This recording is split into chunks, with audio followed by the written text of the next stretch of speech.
let's take a look at one of your games. We know you just won this tournament 4-0. Was it clear first? Did anybody else get 4, or were you the winner by yourself? I was clear first. Clear first. And Justin Sarkar you beat. Justin has been around for a while. He's an IM, I believe, if I'm not mistaken. Justin is an IM. So let me just move my chat out of the way here, folks. Are you peeping this? He won a tournament by himself, not a little kiddie tournament. We're talking about an adult tournament. What was the time control, Tani? 25 + 5. All right, so a rapid tournament. And that's what's your favorite time control? Like, which one would you play, more than anything? Would it be blitz, rapid, or over the board? Probably over the board. Why is that? I like the style of over the board because you move the pieces by yourself, not a mouse or a touchpad or anything. Oh, but you're talking about when you're like real, like you want to be at the board and doing that. Yeah, but if it's online, I would say definitely blitz or rapid. Faster. 10-minute, blitz. Yeah. All right, well, Justin Sarkar is a beast. I've known him for a long time. He's a very good player. So let's go through this game right now from the top. We're going to start, and you play knight f6, and okay, we're going into a nice little King's Indian with castles and d6 and bishop e2 and knight c6, knight f3, and now knight g4. All right, attacking the bishop, no problem. Hit the bishop again. And now this move g5. Now g5 is absolutely super duper sharp. Not worried about your king at all? No, I'm just going all in. All in, baby. Aggressive. I know your style. e5 as well. And now the move knight d4. This is sharp stuff. Super sharp stuff, as a matter of fact. What is your feeling about this move? Because I look at it and it feels like there might be some tactical shot here that white might be able to win a pawn on taking on d4. No, there's actually I don't think there's actually any. Maybe you could play on the board. So there's like knight takes d4, pawn takes d4, and knight b5. Very good move. But now I was thinking I have the move knight back to f6, attacking the e4 pawn. Interesting. All right. And f3 is a move. Yeah. And then knight h5, like bishop f2. Looks like you're about to lose that pawn for real. Knight f4. Ooh, aggression. Castles. And now the move c5. The point is that en passant, take back, and knight takes d4. Now there's this move c5. Opening the diagonal of the bishop, and you're probably going to take b2, and then let's say like knight b5, for example. Because if knight c6, there's like queen c7. Bishop takes b2. Hold on one second. I just want to show that possibility of queen c7 trapping the knight. So take on b2. Rook b1. And bishop back d5. And now you have a very stable position. And white can't really break through. I buy that. Great variation. Absolutely sharp and typical King's Indian type compensation at first and then dynamism to explode. You have the weak d6 pawn and the weak d5 square, but with the bishop on e5, that's a rock. That is rock solid. Great variation, Tani. Absolutely. That shows your dynamic style, your tendency for dynamism. So knight d4 on the board.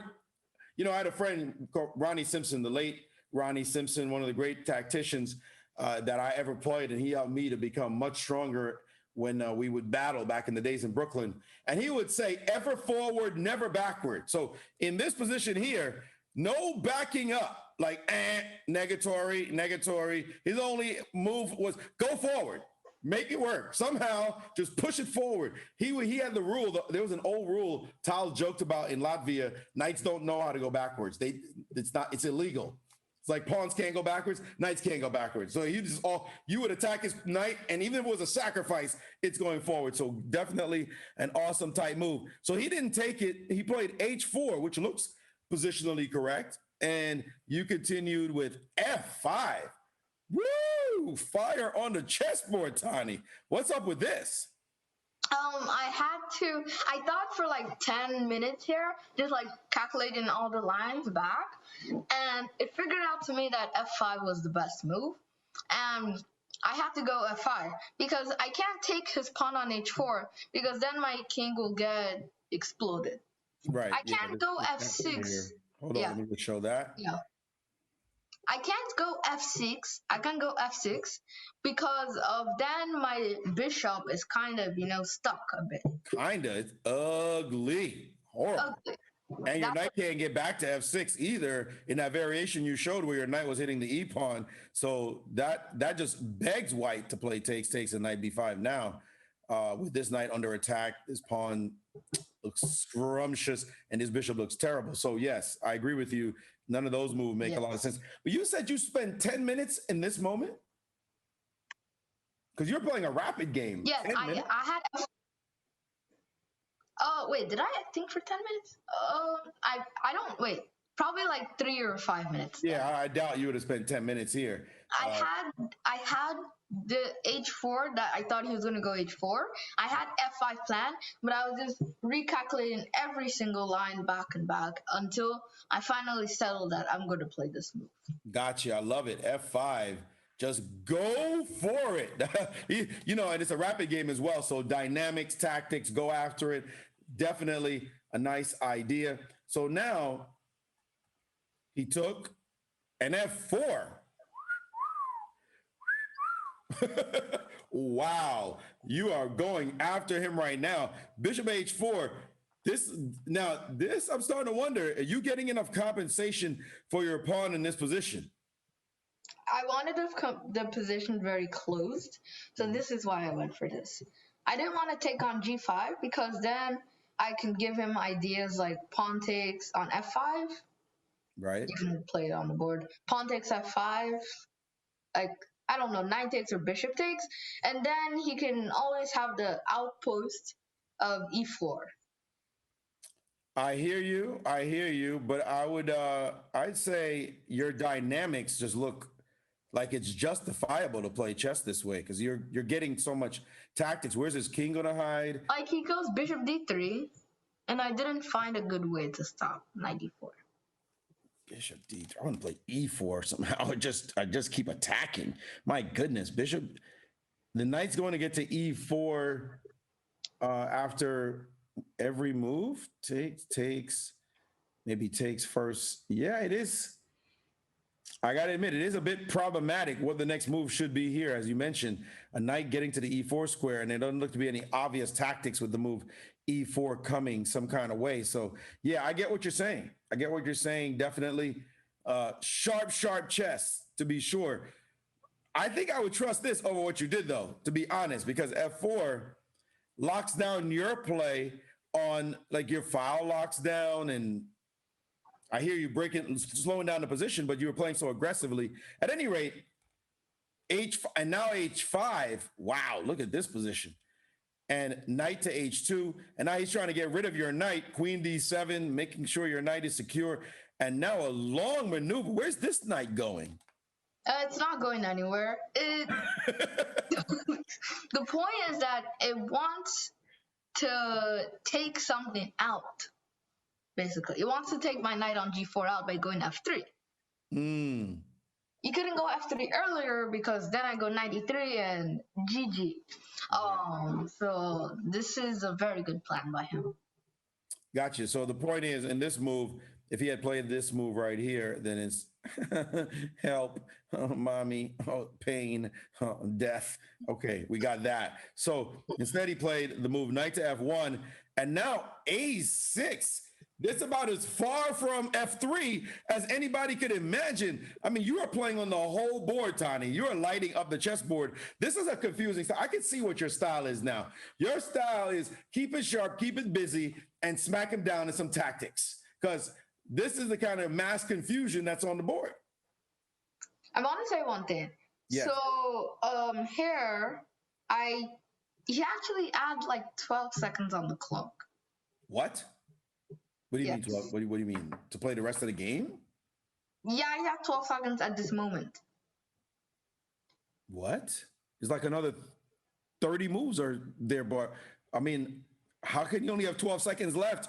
It's only move 16. There was a 5-second delay, but But it's I only mean, move 16. It's a 25.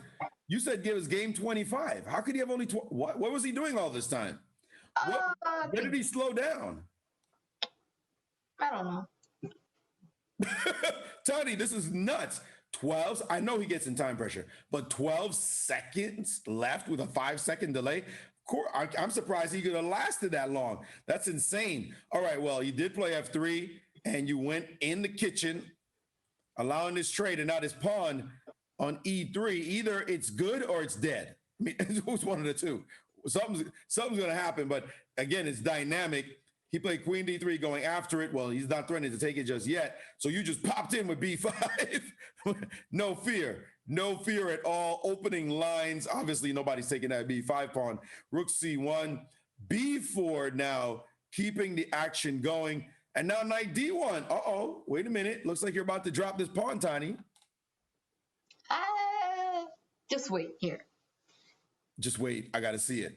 Queen to A4. You are a believer in madness and mayhem. I can see that. You're all about just keeping it crazy in every position and making your opponent sweat. He played Queen B1. That's a good move to see somebody have to play. Real nice and passive. And B3, keeping the energy going. My goodness. Takes, knight takes, hitting the rook, not giving him a chance to take the pawn yet. And now rook to C3. And it doesn't even matter anymore because you got play. You got the B file. You got action going. Knight finally took, and your knight went back to D4, and nobody cares that you're down a pawn because look at all this activity. He's got to figure out how to shut everything down. Yes. Wow, this is sharp. I'm not sure if you have enough compensation, but you definitely are keeping this position busy, and that knight on D4 is just a beast. My goodness, the open file. Who knows what's coming next? Somehow you just need a break of some kind. Let's see what happened. He played Bishop D1, hitting your queen. Queen moved over, and now, wait, you're hitting the B pawn. You're hitting the rook on C3. Uh-oh. Uh-oh. Puzzle rush. Castles was not it. Oh, my goodness. You hit him. Boom. Hello. You must have seen this in half a second. I played it immediately. Okay, less than half a second. Queen takes C3. Hello. Gift us the queen. Gift us the pawn. Get rid of that joker. And he must have thought he had a tactic here. No, it was actually like, since time pressure, like he had to play every single move. Every move instantly, even with the 5-second delay, it's not helping F4. And now you're up in exchange. Whoa, wait. You still got to prove something here. Them pawns are runaway pawns.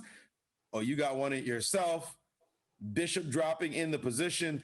Man, these pawns look like they're trying to do some work. There's actually no work to be done. There's no work. Rook E1 hitting the bishop on D1 is a threat. Okay, a little wake him up, put that bishop back where you think you're going. And the rook goes back, a little repetition. Oh no, it's a pass A pawn. It's a runaway A pawn. That's always bad. And these pass pawns of his are literally going nowhere. Nowhere. That's sad. All right, you just step to the side and your bishop can always drop back. This trick again, and there goes the pawn. Bishop check does not help, folks. Everybody who wants to play this check, forget about it. Whoop! Easy stop, no problem. The pawns are dead in the water. And now, ouch, hit everybody. Pain, the A pawn is running, the G pawn is dropping. That's a straight beat down. Tani. I have a question to ask you. Please. Okay, did you notice anything in this game? Anything? Did I notice anything? Yes. No. What was I supposed to notice? If you look back at the game, I actually made no backward moves except the knight maneuver from B3 back to D4. If you look at the game over, I never made a backward move. Look back at the game. I never made a fascinating. That is interesting. I got to take a look. That is a rarity that doesn't happen in the game so far. Every black move is going forward. There goes the knight. Forward. Okay. Everything forward. Again, another knight that doesn't go backwards. Forward. Wow, look at this. That's fat. Okay, shift to the right. And then that was the only move that I went back. And everything was forward. I never went back. Which move was back? From knight the knight from B3 to D4. That was the only move. And then forward. And even this rook doesn't go forward. That rook goes. Pawn goes forward. Bishop. Tani, that is extraordinary.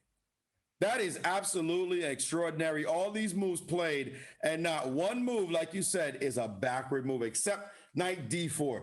That's pretty. Who noticed that, by the way? Who noticed that? You, a trainer? Or? Oh, that was I did a show yesterday. That was a Fun Master Mike, a chess kid.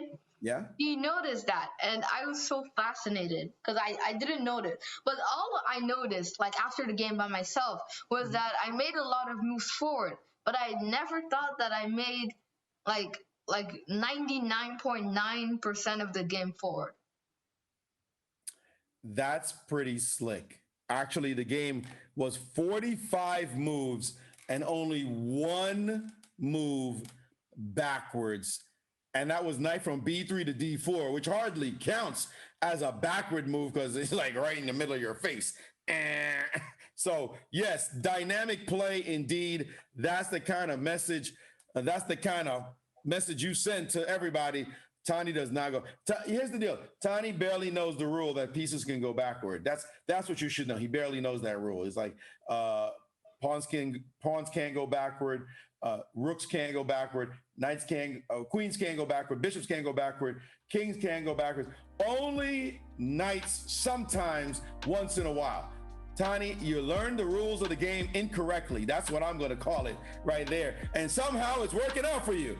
Absolutely great point and a great game. Great beat down. I love it. I love it. All right. Well, we're going to take a break and come back with some more scintillating beatdowns by Tani Adewumi. A quick break, folks. We'll be right back. We got the youngest master in the country on the stream. It's your boy Tani Adewumi on the GM Ashley Show. We'll be right back. If you want to see more of these videos, don't forget to click the subscribe button and please follow me on twitch.tv/GMAshley.